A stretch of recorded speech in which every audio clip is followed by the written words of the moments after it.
I'm Carrie Kennedy, one of the Canadian co-chairs for this Birds on the Niagara Festival. It is my pleasure today to introduce Paloma Plant. I first met Paloma several years ago when she came to our Niagara Falls Nature Club. She presented and helped to raise our awareness about the impacts that our built environment can have on migratory birds. Our club has been cheerleading for the work that she has done ever since. Paloma co-founded the Fatal Light Awareness Program, which is known as FLAP Canada, back in 1993. It's a migratory bird rescue group and advocacy group where she's responsible for public education and the outreach programs. She coordinates more than 100 volunteers and all of the activities for their building collision monitoring. Those programs were pioneered by FLAP, and it has now been almost 30 years that they've been doing this work. So welcome, Paloma. Hi, everyone. My name is Paloma Plant. I am the program coordinator for FLAP Canada, also known as the Fatal Light Awareness Program. And I'm very grateful to Birds on the Niagara for inviting FLAP to present to you and anyone listening today. I understand this is being recorded, and hopefully there will be something for everyone in this presentation, whether you be a homeowner, whether you be a commercial building owner or manager. There hopefully will be something of interest for you all. So I'm going to start with the presentation, and your pain is their pain. And yes, the spelling is intentional because birds unfortunately do have an issue with window panes. And the talk today is a bird's eye view reflecting on bird window collisions. And this applies absolutely everywhere. First of all, a little bit about FLAP Canada. The Fatal Light Awareness Program was founded in 1993, or hatched, as we say. Since then, we have gone from the rescue and rehabilitation. We've brought up a bunch of other initiatives. We focus now still on rescue and rehab, but guidelines, policy, standards and development, advocacy and education, data collection and research. And we do have a number of programs and initiatives on the way at the moment. Our Bird Safe program, we have Global Bird Collisionmapper program, Global Bird Rescue. We have Birds in Your Hood, which for the attention of educators and people who do work with youth or students. It's a program designed to get your young kids out into their neighborhood, appreciating what is there. We do come to you. However, of course, with everything being virtual, we can still do a virtual presentation and still do a walk in the neighborhood, assuming that all restrictions can be applied safely, but that's something to consider. We also have launched a new initiative called Bird Safe Campuses. And this is identifying the four main facets of FLAP Canada's mission. So we're dedicated to the safeguarding migratory birds in the urban environment through the different initiatives that we have. This is a relatively new program. We do have a number of post-secondary institutions on board with this. And do please reach out to us if you either study at one or you work at one, or you're interested in getting your particular campus part of this as well. A little bit about FLAP Canada's history. As I mentioned, we've been around since 1993, so we're going over 25 years worth of doing this. We are the first organization in the world to actually document the problem of bird window collisions and to do something about it. We are primarily volunteer-based. We do now have 4 full-time staff, but we do have an amazing team of over 100 volunteers from all ranges in age and all ranges in likes and dislikes. And our volunteers are our eyes and feet on the street when it comes to bird collision monitoring. Twice a year during the spring and fall migration, we do check buildings in the Toronto area. We also have expanded to Mississauga, Markham, and a few other GTA locations, simply because we've now managed to get the interest of volunteers who live or work in those locations. We go out anywhere from an hour before dawn right through the daytime, depending on various schedules. And we are looking for birds that have collided with buildings. These are two issues. One is during the night and one is during the day, but I will touch on that later in the presentation. Birds that are rescued, many of them are quite badly injured, some of them just mildly, but all birds are assessed and taken to local rehab centers depending on where they were found.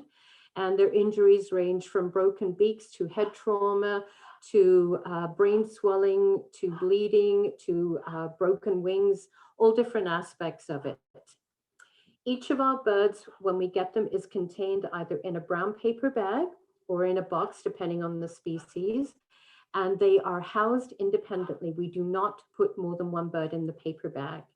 On a good day, we have no birds. On a bad day, we can have a car full of birds. And in fact, one of our worst days was a number of years ago at 3 structures where we stopped counting at 500 because we could not keep up with the birds that were falling around us. So thankfully, we don't have busy days like that anymore, certainly not in the 500 range, but we do have days where our volunteers will find 100 to 200 birds, usually in the fall migration, however. Once they've been assessed, if they can be released, they are taken to an appropriate setting. In the spring, we try and get them to points north, as that's the direction that they would normally be flying in. In the autumn, we try and get them points south or west, depending on where around the lake they would be going to. And the habitat is chosen especially for them. So for example, this American woodcock would be released in an appropriate habitat. Any migrant birds that are found that are releasable would not be released at the point of origin, because most of the birds that we find are around the Toronto and GTA area in a fairly built up setting, and we try not to put them back there. What happens to the dead birds that we find? Approximately 35 to 40% of the birds that we find every year are found alive, but of the 60 to 65% of them that are not alive, we do donate them to the Royal Ontario Museum, and some of the birds that we find do end up within the museum's collection, but they are also used for education purposes, for artistic purposes, and for the scientific community as well in many areas of research. Frequently encountered species. People ask us this all the time because they usually see, you know, the sparrows, the starlings, the pigeons, and the gulls as the most common species. However, in our 27 plus years of migration monitoring, the most frequently encountered species, just to name a few, you've got the Blackburnian warbler, one of many species of warblers, as is the ovenbird. There's the golden crowned kinglet.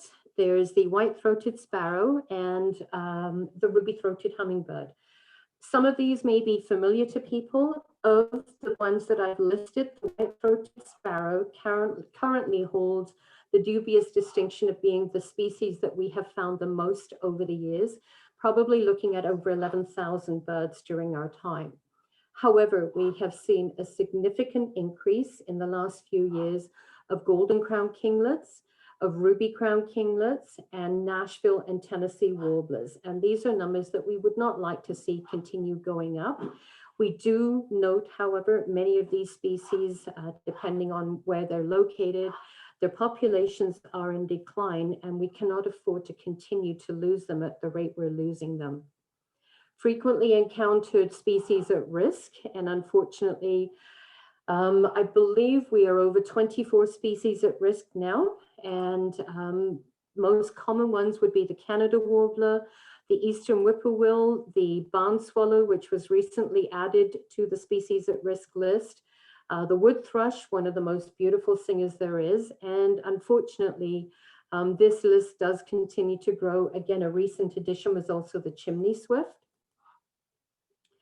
So a little bit about bird migration, so you understand what they do and how they do it. And I know the audience here is covering all ranges of the spectrum from from children to homeowners to all different types of jobs. So please forgive me if you already know some of this, but I want to make sure that we do cover everything. How do they migrate? Well, we do know they migrate. They migrate twice a year, spring and fall. And what many people may not know is many urban areas across North America are situated along migratory bird corridors.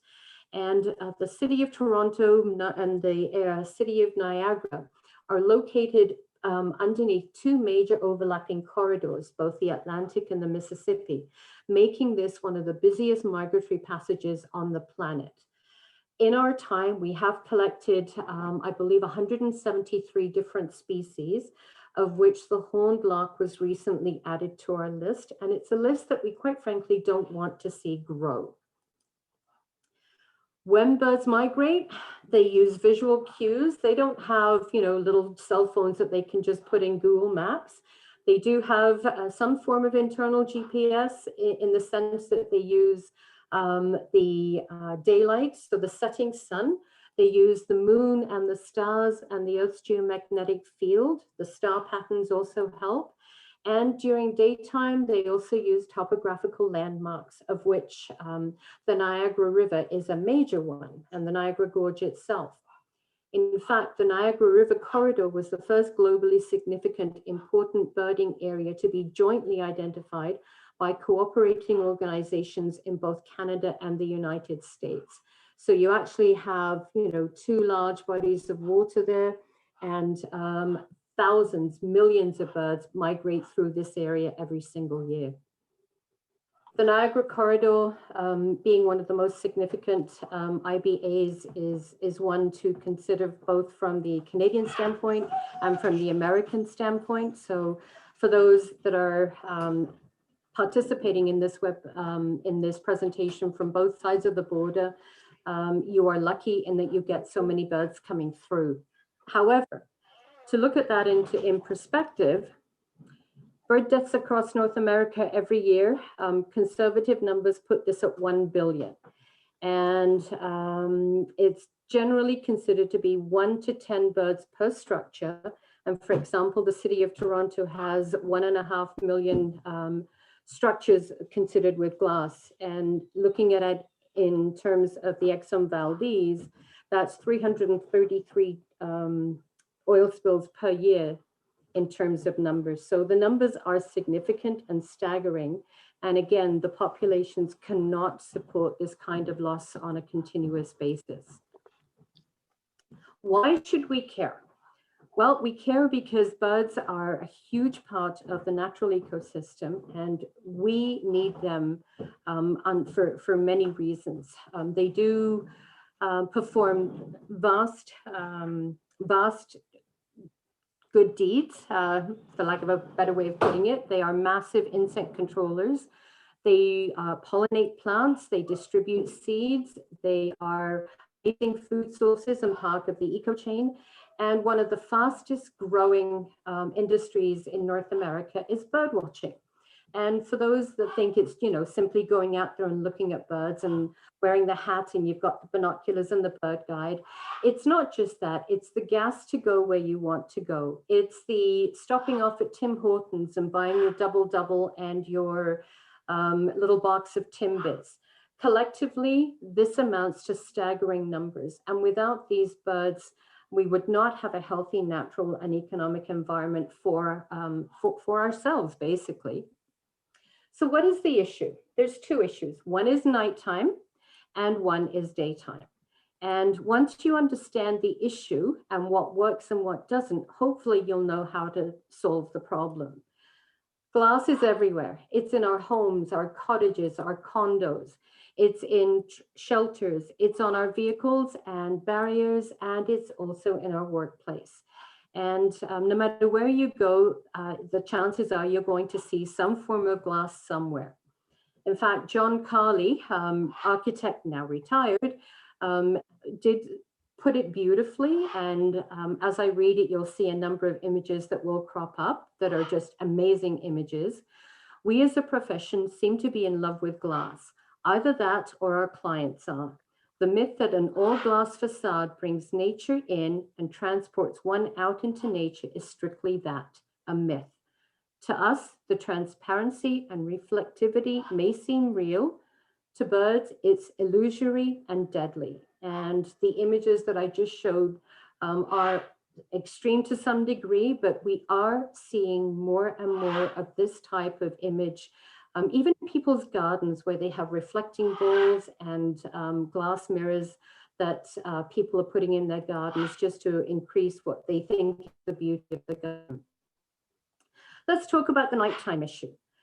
At night, most of the birds that we do encounter are migrating at night simply because they can migrate higher, they can migrate faster, there's better migrating conditions, and there's usually fewer predators. However, when they come across urban centers, the lights from these urban centers can be confusing to them. And it's not just the lights from a structure, it's also decorative or event lighting. Besides the urban lights, there are decorative and event lightings that actually cause major threats to birds. The image on the right are the twin beams at Ground Zero in New York City. So every September 11th, these beams shoot up into the night sky. And if you look closely and you see the little flecks inside those images, those are actually birds trapped within the beams. September 11th is the height of migration in New York City, and thousands of birds are passing through at that time. And unfortunately are caught by those beams. Some of them will leave, but they will also circle back, and they have a tendency to sort of fly around and around in those beams and become exhausted and either fall to the ground or collide with one another. There have been a number of groups that have worked closely with the organizers of this. And they actually turn the lights off now every so often on September 11 once the numbers get too high. But it's not just the beams, it's also bright lights from communications towers too. Again, you can see a huge flock of birds trapped within the lights of these towers as well. And the problem at night when they're migrating is when inclement weather comes in, whether it's fog, low cloud cover, rain, drizzle, it obscures the moon and the stars, so it obscures the visual cues that the birds would normally use, makes them fly at lower altitudes, and as they approach urban centers, this is where they get in contact with buildings, because many of the tall buildings, especially in downtown Toronto, and again, if you follow the contours of Lake Ontario and other Great Lakes, you'll find a lot of the tall structures within those cities that border the Great Lakes are lit up at night because they're 24-hour buildings, and these lights can and do pose a threat, a serious threat to birds as well. There is also the second issue, and this one is an even bigger challenge. The nighttime issue is not so difficult in that it's not that hard to fix. You flick a switch, you turn the light off, and the problem goes away for that time. However, the daytime issue with its transparent glass and reflective glass is an even bigger threat. And this is something, as you're in your travels and you look around you, you will see what a bird sees. And this is what we call the bird's eye view. And again, you have to remember birds are flying with split-second timing, going from point A to point B in the shortest possible time they can, which reduces their risk of predation and other factors. And if you look at glass and you look at buildings and you find what you see, whether it's a reflective window on the left, whether you can see a transparent window on the right, and this is literally through one side of a house to the other, or you have a car window, size does not matter. It's what the bird sees that does count. The reflective qualities of glass are pretty obvious. Mirrored glass and anything that reflects the environment, whether it's the sky or the habitat, that's what confuses birds because they don't see the glass. They see the reflected image and they think they can fly towards it, and it's an illusionary effect. The transparent qualities of glass are curtain walls, corners, or transparent railings. And unfortunately, in the last 5 or 10 years, we've seen a massive increase in the use of transparent railings, not just for new construction, but also for retrofits, and especially in areas where typically you would not find that much glass. We have made huge indents into areas like cottage country. We've taken typically old cottages and we've renovated them to include the transparent railings, because we're pretty much a transparent society now. And glass is one of the least expensive materials out there. So we are seeing a massive increase in the use of glass in all retrofits and in new construction. To go back to the 1 billion birds every year across North America, you see the breakdown between houses and cottages, with low to mid-rise buildings and with high-rise buildings. And these are, again, are very conservative estimates. So it affects birds at all levels. During the day, the high concentration of birds can be found usually from 0 or grade up to between 16 and 20 meters, depending on where you are. The height of the mature tree canopy is where the threat zone exists. Birds do feed and rest and fly at different levels depending on their needs. So you've got the hummingbirds flying fairly low, all the way up through the sparrows and thrushes, the woodpeckers, right up to the vireos and tanagers high atop the tree canopy. So buildings that don't reflect the habitat, if you've got a 50 or 60 story commercial building or even a condo building, if the habitat is not reflected, there's less of a risk to birds during the daytime, unless you happen to have a condo with transparent railing where you have an open top atria or you have a garden there, where you also have people who will put plantings on their balconies. And as the birds are flying, they're looking for a place to rest. They see the greenery on a balcony, and if they happen to get in safely, they might not be able to get out safely because they're looking through the transparent railing to try to do that. A little bit of history for collision deterrent testing. This has been going on for many years. It's not something that just, people have pulled out of their pocket. There is a science behind this, and the science indicates testing different materials and methods to see what is most efficient and what is not very efficient. And what has evolved from this is that the spacing of a window marker should be anywhere from 2 inches to 4 inches on the horizontal and vertical. Even better, if you can do it, do a 2 inch by 2 inch, simply because the smaller species, such as hummingbirds, kinglets, and creepers, that would be a visual cue for them. Anything bigger than that, of course, it's a much better spacing for the bigger birds too. But that has been the evolution of technology. So the spacing is important. Contrast and coverage is equally important. And ideally, there should be as much coverage as possible on the window, 80% or greater, and a contrast too. If there is no contrast and we as humans have difficulty seeing the marker, believe me, they're going to have just as tough a time. So here you have a dark background with a dark marker contrasting. Ideally, it would be better to have the dark background with a clear contrast, so it is more visually effective. Same thing with a light background and a light contrast. It's really not that easy to see unless you're up close, and even then it may not happen. And in fact, quite honestly, you go to YouTube and you'll see a gazillion videos of people walking into plate glass windows, to doors, shelters. The difference with that is, they shake themselves off, they laugh it off and then keep going, whereas birds unfortunately don't have that luck. Contrasting marker of light background with dark contrast. Again, you can see it visually, and that would be effective for the birds. And to cover both bases, whether light and day, you can still have the 2x4 rule, and you can have contrasting dark and light markers as well. And some examples of what you can put on your windows in terms of markers.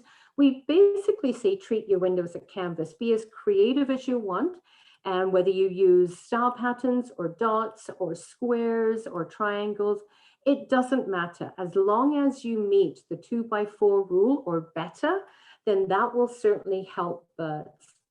And what is important to note, the marker surface to be the most effective should always be on the outside surface or surface 1. Just so you know, the back of the outside pane of glass would be considered surface 2. So where you have double glazing and you have a second pane behind that, that's surface 3 and surface 4. Ideally, the marker should be placed on the exterior surface, because the further in you go on surfaces, the less efficient that becomes. And I have a good example of that with a transition slide. This could be your home at, for example, 10 o'clock in the morning. So you can see in, the light is shining on the window. It's a transparent window. But as the sun moves across the sky during the day, that transparent window all of a sudden becomes reflective. And it could be that when this window is reflecting the habitat or the environment, that's when you're likely going to see more bird collisions occurring. And when it comes to contrasting, if you look at the image on the right, you can clearly see that there's markers on the glass, but that marker actually extends all the way to the top, right on the where the overhang is. But because it's a dark area and shaded area, that marker is not as easily seen. So it is important that you try and do it in the most effective way with both contrast and density. Ultraviolet technologies, birds have more rods and cones in their eyes and can see ultraviolet, whereas we cannot. They have a greater spectrum.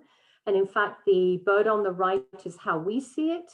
The bird on the left is how another bird sees that species. And this would apply to species like blue jays or pigeons, or ones that, you know, you can't really tell the male from the female.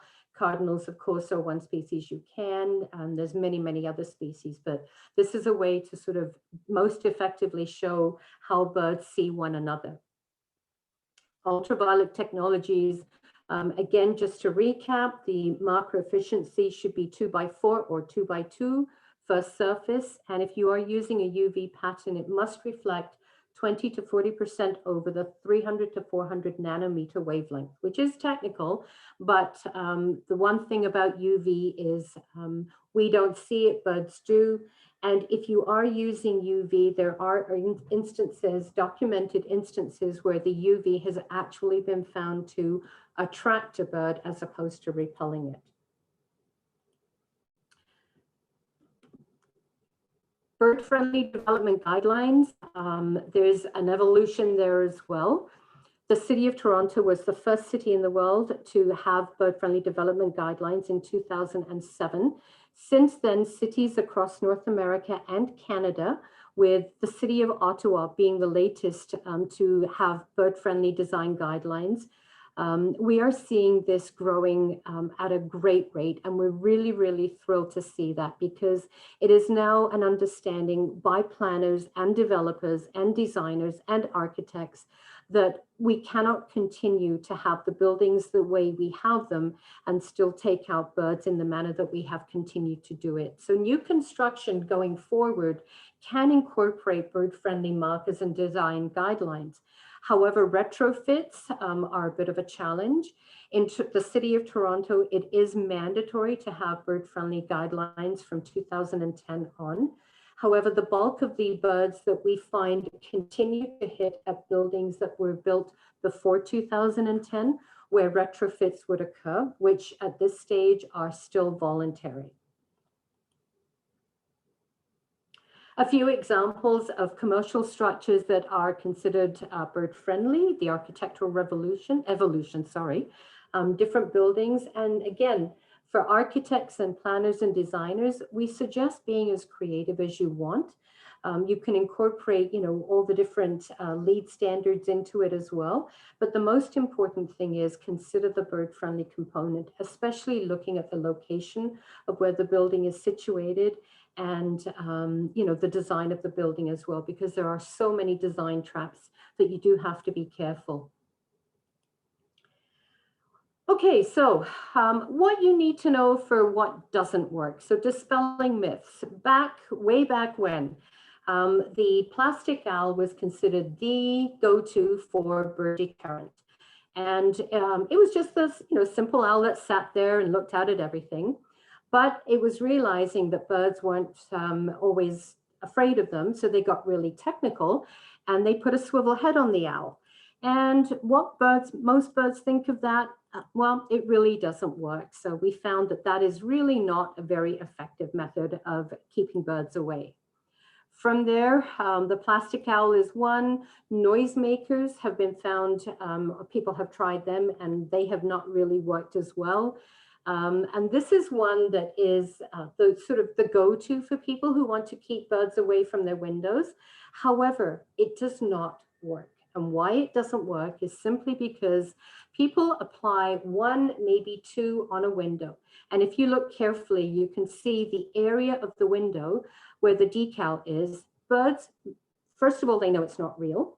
Secondly, if they're going to avoid an area, they would avoid the area where the decal is, but the rest of the window, or maybe we're looking at what, 96, 98% of the window is still exposed.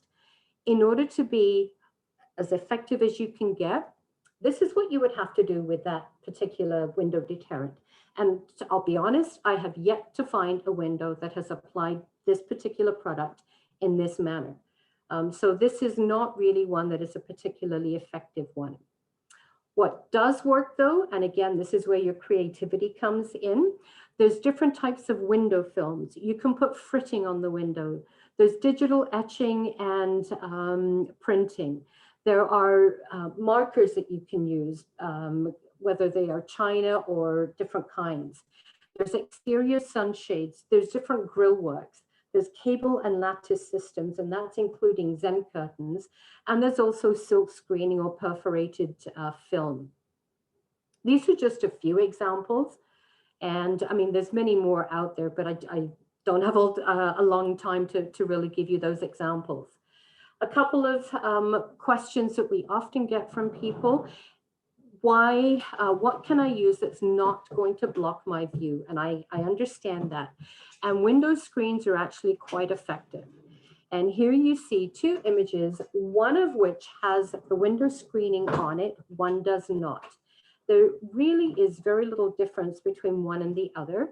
And if you are guessing which one has which one has the screen and which one doesn't, top one is with the screen, the second one is without. So clearly there is very little difference. You can still look out and you can see the birds, and the birds are safe if you put the screening on the outside of your window.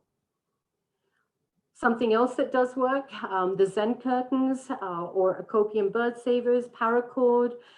This particular image is actually taken from an eco lodge in Costa Rica.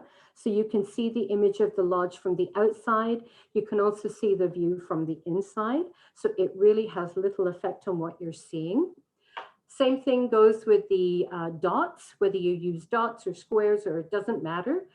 Effectively cover the exterior surface. And as the birds are flying towards the window, they can see those dots clearly. From the inside, it really does little to affect what you're looking at on the outside. And this is one of the most common concerns that people have. Well, I want to put something on my windows, but I also want to be able to see out. So clearly there are ways that you can do this that are that cover both aspects.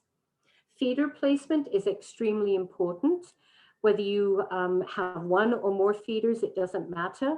But ideally, your feeders should be either 3 feet or less from windows, or over 30 feet or more, and certainly not reflected in the windows. If you look at the image on the right, the homeowner has a number of feeders. And unfortunately, if you look carefully towards the middle of the window there, you can actually see right through from one side of this building to the other where they had another set of feeders. And even though they had the spacing less than 3 feet for the feeders hanging, the fact that they had transparent windows with feeders on the other side meant that they continued to have bird strike. So if you look at the feeder placement on the bottom, it's right up against the window. It's a great opportunity to view birds, because many of the birds actually get used to the squashed faces and noses on the other side. It's a great way to keep kids occupied. It's a great way to keep your cats occupied. And it's a very safe way of achieving both.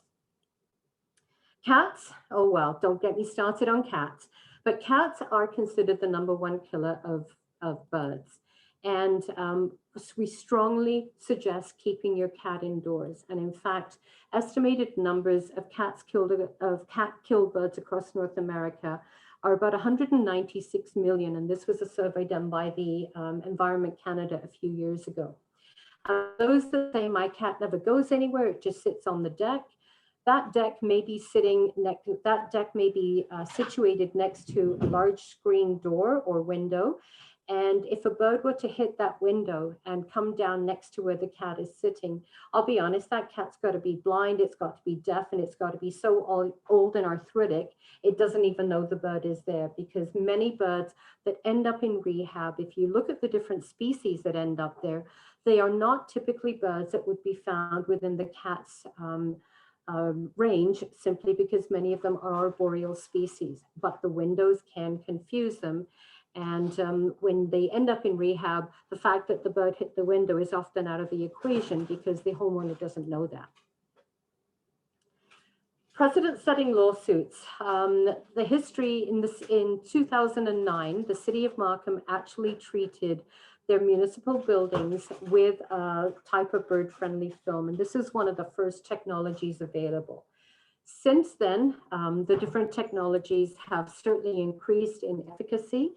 And in fact, the 2 lawsuits that were launched in 2010 and in 2013 have also resulted in further technological advancements, leading to treatment at both locations, with one location in particular seeing a drop of approximately 80% in the number of birds that have been colliding with the 3 structures that were at that location. Regulatory protection is now in place as a result of the second lawsuit, where Judge Green strengthened 2 laws, one under the Species at Risk Act and one under the Environmental Protection Act. And those are in place now. And it's important to note that this applies to buildings and windows everywhere, certainly in Ontario at least. Bird-friendly collisions and bird-friendly legislation.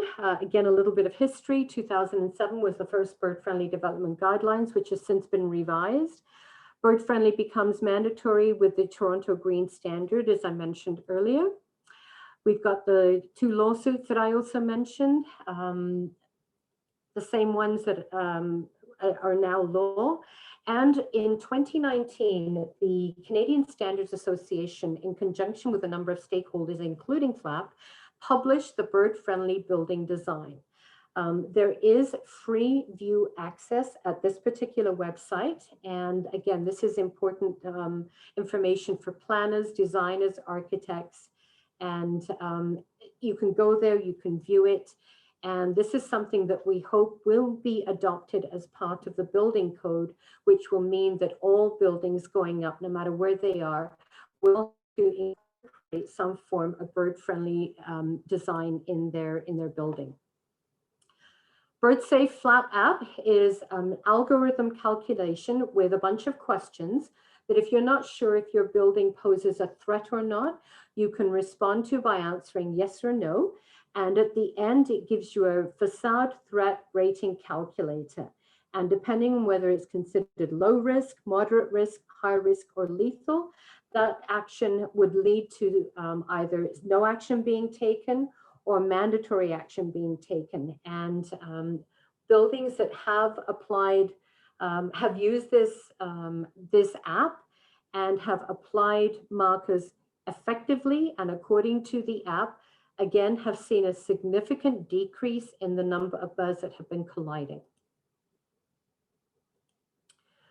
The Global Bird Collision Mapper is a citizen science project that we put together for not just Toronto, but it's a global project. And what we are seeing now, you see one image you can see across North America. Each icon, each bird icon that's on there indicates a bird strike. So you've got regional, local, and you can bring it down to the building level. And the regional area, this is the city of Toronto, and you can see the heavy concentration of birds in the downtown area and along the Yonge Street corridor and a few other locations too. These would be where FLAP volunteers have been finding birds in the time that FLAP has been around. From the building aspect, you can actually, you can review the legend using clusters, and what you see here are the clusters of birds with each number of birds found within that cluster or the hot zones. And you can see one particular building. You can see again where all the greenery is on the south side of this building. A large number of birds have been found there. The north side of this building borders the Don Valley and a railway corridor. And you can also see a number of birds being found there. But it does show you, and we do encourage everyone everywhere, if you've seen a bird strike and you remember the details, you can go to the Global Bird Collision Mapper. You can backdate that entry to when it happened. You can upload an image if you took one, and hopefully you know the species, and it's just basically fill in the blanks and just map it on the mapper. And where we sit right now in terms of numbers, we are looking at current numbers for the Global Bird Collision Mapper. We're at 63,893 entries. And for 2021 so far, we do see 23 in there, including a wood pigeon that was found in France and a goldcrest that was found in the Netherlands. And what makes this important is that every year, Global Bird Rescue is launched in conjunction with FLAP and a number of other stakeholders across the globe. Teams take to the streets during a 1-week period looking for birds in their neighborhood, and they map them. And in 2021, it will be from September 27th through to October the 3rd. And if you are interested in getting more information, please go to Global Bird Rescue and get in touch with us. And, you know, we can give you more information on this. Thank you very much for inviting us into your homes today. I know it's the long weekend for many, and there's a lot of birding projects and events happening out there, but I appreciate you taking the time to listen to me. And if you have any questions, you're welcome to visit us at flap.org or birdsafe.ca. You can email us at flap.org. You can phone us at 416-366-3527. And of course, like most groups, we are on social media with Facebook, Twitter, YouTube, and Instagram. And again, thank you very much. Enjoy your long weekend and happy birding no matter where you are.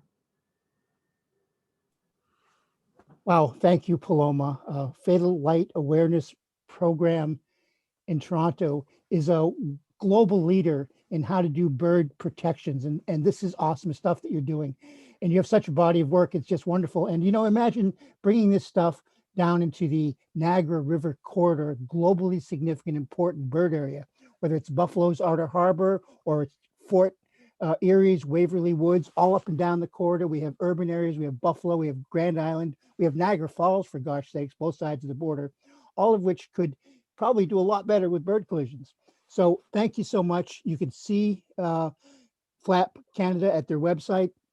And Paloma, thank you for allowing people to ask you questions on your website and with your phone.